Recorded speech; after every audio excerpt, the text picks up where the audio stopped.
and more popped the question of like, what exactly is Alex Galchenyuk to this team?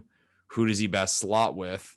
And where do we see this going forward as we make our steps towards the playoffs? Do you have any immediate reactions to Galchenyuk and where he sits with the Leafs? Yeah, so I've been really impressed for the most part with how he's played. And I like how the Leafs eased him along and they had him in the AHL. I think he played like 6 games with the Marlies before they finally brought him up. And you know what? This is a guy that has the pedigree, right? A former 3rd overall pick, former 30-goal scorer, a high skill guy. He obviously bounced around. I believe the Leafs are his 6th team in the NHL. In like 5 years or like something. It's crazy. And the dude's he's only 27 years old. Yeah. We're not talking about a guy who's 31, 32, who's bounced around the league a bunch of times, right? I mean, this is someone who essentially should be in their prime right now. Now, is he the Alex Galchenyuk of old? No, but there are flashes when he's playing with good players, right? When he's playing with Tavares and Nylander, or when he's playing with Matthews and Marner, as we saw on Saturday night against Ottawa. Yeah, I've been impressed. And here's the thing with the Leafs, right? They're always going to have the big 4. So you have Matthews and Marner together on the first line, Tavares and Nylander together on the second line. And it's just a matter of finding that third guy to play with them and having guys with the ability to do that. And obviously throughout the season, we've seen Hyman play with both of these lines. And Hyman can obviously play with anyone, right? I mean, he's a very versatile player. We've seen Wayne Simmons get a chance to play in the top 6. Same with Joe Thornton. Same with Jimmy Vesey when he was still on the Leafs. And I think they've finally found a guy in Galchenyuk who has the ability to play on either the first or second line on any given night.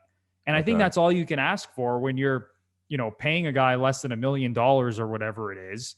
And, I'm not expecting him to go out there and start lighting the lamp and, being the 30-goal scorer that he used to be. But I want a guy who can consistently play with the top end guys on the team and fill in when he needs to, whether it's, on the first or second line. And I think he's done a nice job, Lepore. What are your thoughts?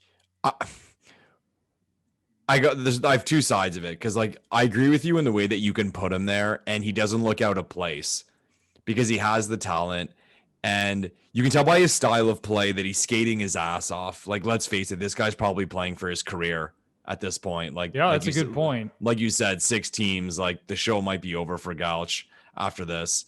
So I like the effort he's putting in and I think he fits in with these guys, but are you comfortable with him being that 6th guy?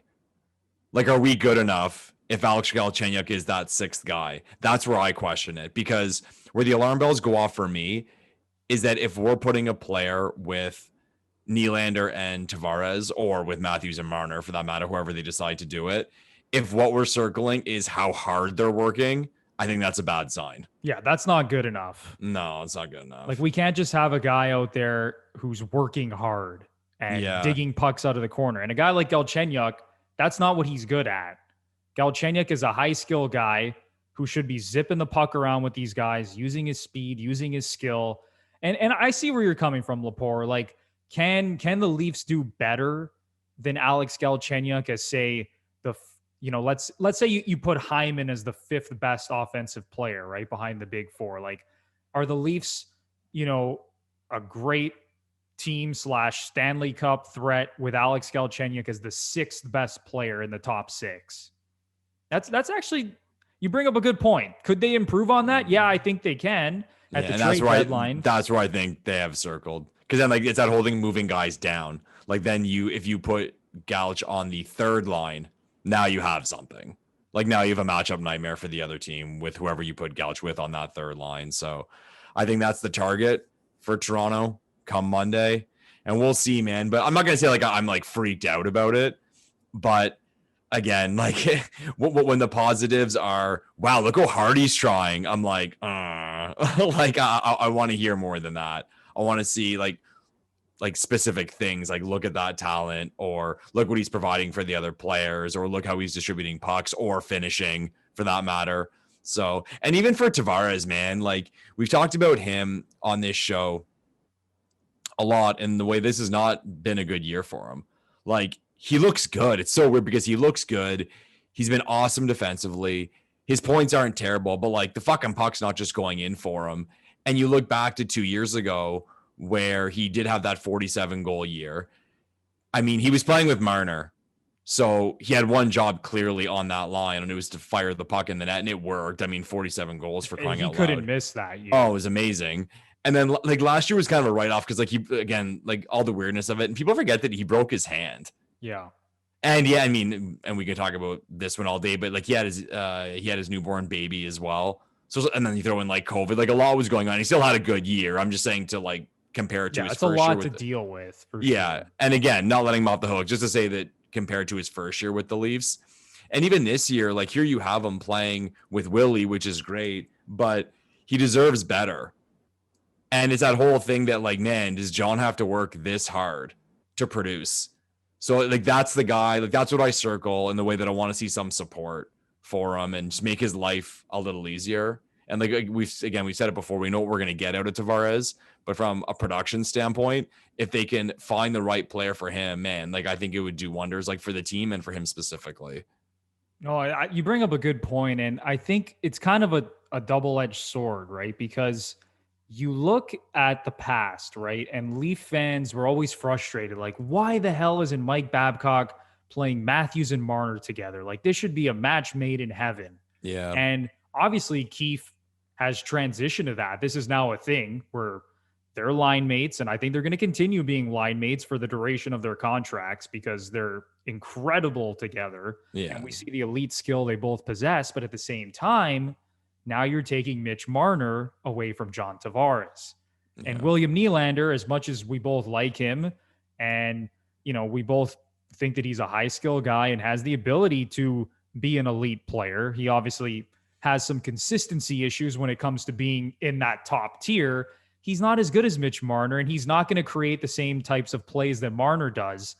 And because of that, now John Tavares is going to have to work a little bit harder. And like you said, things are not going to come as easy to him.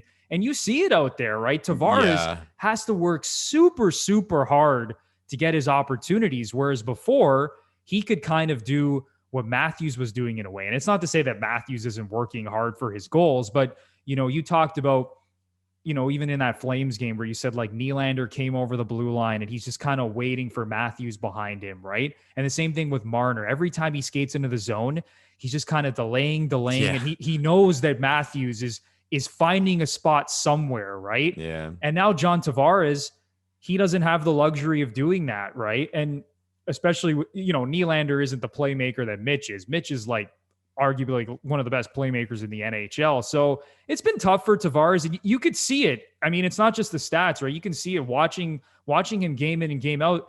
He's been frustrated this year, man. He's been really frustrated. Things aren't coming as easy. And adding another player, another really good top six guy to play on a line with him, I'm sure that could certainly help. And I'm sure Kyle Dubas is going to look to do that before the 3 p.m. Eastern deadline on Monday. I'll throw this one out there because he's had actually a really good year. And I remember this being like this specific player being rumored to be a perfect piece to play with Marner and Matthews early in their career. Because I'm not going to say we have a problem trying to find that sixth guy, but does this team right now, and I'm not saying I feel this way, I think it's a good discussion. Does this team right now regret dealing away Connor Brown? Not really, because for example, so I'm saying like Nylander, Tavares, Connor Brown, or Matthews, Marner, Connor Brown, and then Hyman. Like that's not bad. He kind of reminds me of Hyman, right? I think Hyman's a better player, but now Connor Brown, I believe, has like 7 goals in his last 7 games. He broke the Sens record, and even someone pointed out like they've had Danny Heatley, Marian Hossa, Daniel Alfredson, Jason Spezza, and that record now belongs to Connor Brown. No, that's a good point, Lepore. At the end of the day, when you look at Connor Brown, he's a solid like 20 goal scorer, right? And he's not going to score you 20 goals every year, but he's a guy that has the ability to hit the 20 goal mark every season. And that is a guy that, you know, you could say the Leafs miss someone like that. Is he the ideal fit in the top 6? I think you could probably do a little bit better, but you know, you could use a 20 goal scorer right now to be playing in that top 6. Absolutely. Yeah. Yeah. I mean, we can talk about finances and all that in his contract, but I'm just I thought Connor Brown. It reminded me last night that, like, yeah, because I remember early on, it was, everyone thought it was going to be Matthews, Marner, Connor Brown for the next decade. And, like, it wasn't going to be touched. And then we just had to move out some depth. And, I mean, he found a spot in Ottawa, and it's looking good for him.